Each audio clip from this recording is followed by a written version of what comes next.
Paul Cheshire, I'm not from Britain, but I knew about green belts when I was growing up. And to me, they seemed to be a kind of beacon of civilization. We looked at Britain and we envied this culture. Now you're the guy who says basically Tom macadam them over. This, of course, as you know, Conor, is nonsense. I do not say Tom macadam them over. You do say they're a handsome subsidy to horticulture and golf. And indeed, they are a form of discriminatory zoning. Originally, as envisaged, they were going to be the green lungs of the big cities, provide breathing space, recreation space. A wonderful visionary idea. The reality is that they were provided for in the 1947 Act, but they were implemented in 1955. And when they were implemented, it was quite explicit in the minister's statement that they were to prevent further urban development. So they're not accessible because they're mainly private land. The biggest single land use in them is intensive agriculture, which has got an environmentally negative benefit, cost in other words.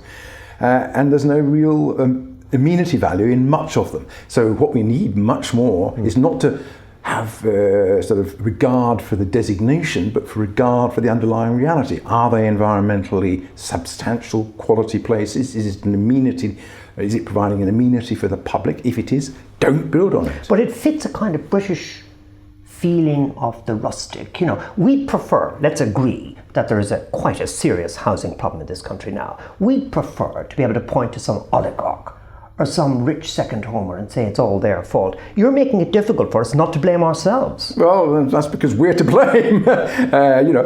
We've been, in the last 20 years, we've built something between 1.6 and 2.3 million too few houses. There really is a long-term housing crisis in this country. Housing has become completely unaffordable. We're splitting into the housing haves and the housing have-nots, and that's because we refuse people the permission to build in places where it's absolutely obvious you should build. But there is a problem here, which is about turning common sense, and I'm not defeating here or fighting your common sense, into political reality, because we've got the Telegraph, that barometer of voting, if not in Middle England, hands off our land.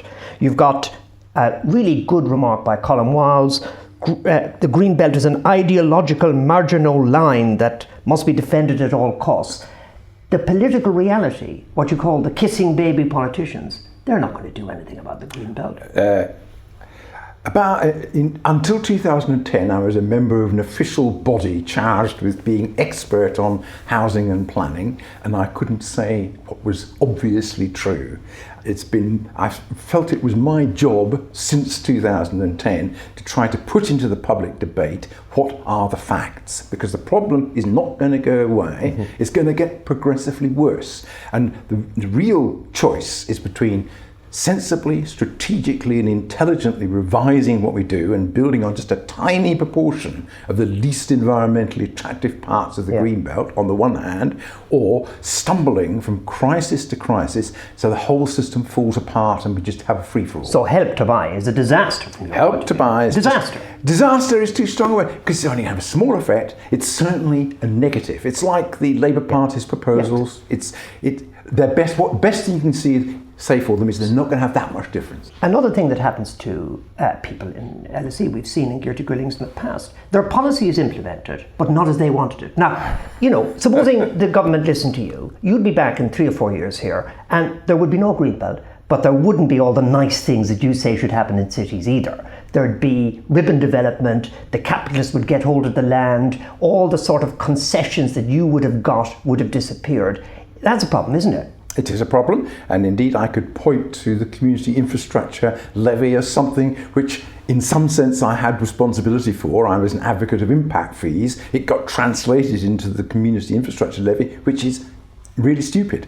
It's really badly implemented. It's causing all sorts of havoc. Of course there's that danger, but the much greater danger is that we don't really look at the problem and radically reform it. And we will have to. And it's much better to do that before you have what you were describing just now as a sort of free-for-all, go anywhere, because there are places that we need not to build on. Yeah, but then in a way we have to embrace what you've called yourself, radical reform, which is frightening.